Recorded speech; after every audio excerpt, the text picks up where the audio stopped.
We're talking Okay. about diet, right?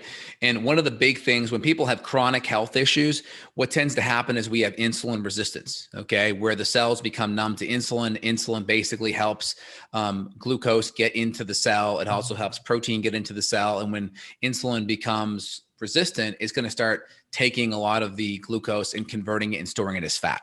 Now, that's kind of in the body. Now, what's happening in the brain? Insulin resistance will manifest in the brain through our brain not being able to use glucose for fuel. So it's like you can have a lot of glucose in the bloodstream, but the brain's not going to be able to use it. So it's like the brain's starving nutritionally to be able to use glucose for fuel.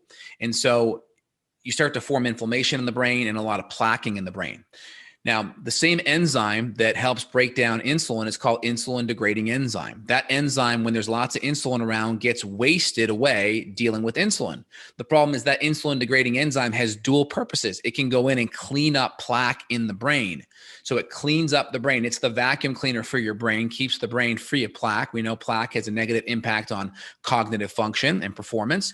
And also when you become more insulin resistant in the brain, it's hard to use glucose. So starting to decrease insulin allows the brain to also switch hit and start using ketones for fuel. And ketones are people that have brain issues, that's part of the reason why they're reversing Alzheimer's with ketones. Now, the first thing we do is we don't add ketones in our body.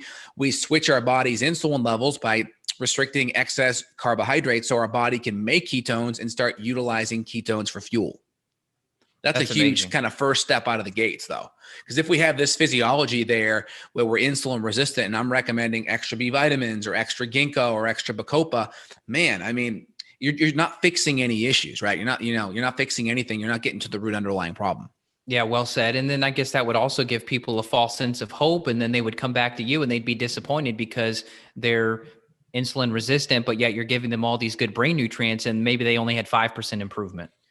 Exactly. So you have to make sure the brain is able to utilize the fuel in the body already, and we have to switch out, the insulin resistance. So the parts of the brain that are utilizing insulin and breaking down insulin can actually go in and clean up the brain instead. That's very important.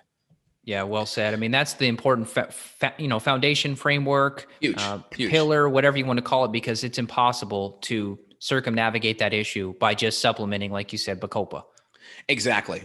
So a couple of my favorite things out of the gates, like I mentioned, are going to be high quality methylated B vitamins, B1, B2, B3, which are going to be thiamine, riboflavin, niacin, pyridoxal 5-phosphate, right, which is B6, pantothenic acid, which is B5. I think B7 is biotin, right? And then B9 is going to be folate. And then your B12, make sure it's either methylated, hydroxylated, or adenosyl B12, which are excellent sources of B vitamins. So those are going to be great out of the gates.